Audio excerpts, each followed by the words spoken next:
Former Judge of Madhya Pradesh High Court Justice retired Mool Chand Garg has been appointed chairman of the expert committee constituted by the Meghalaya government for reviewing the state reservation policy.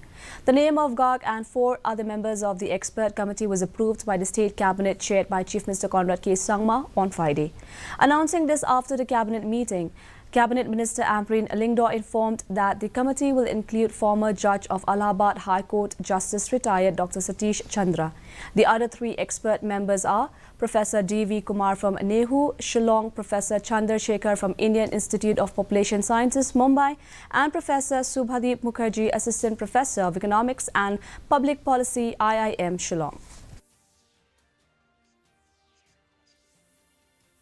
It has been decided in the cabinet that the chairperson of this committee shall be Justice retired Mool Chand Garg.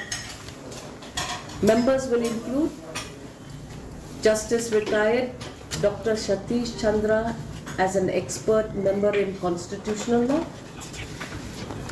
Professor D.V. Kumar for expert member in sociology from Nehu, Professor Chandra Shekhar for expert member in population studies from the Department of Fertility and Social Demography, Indian Institute of Population Sciences, Mumbai. And the 5th member shall be Professor Subhadeep Mukherjee, an expert from Economics, IIM, Shillong.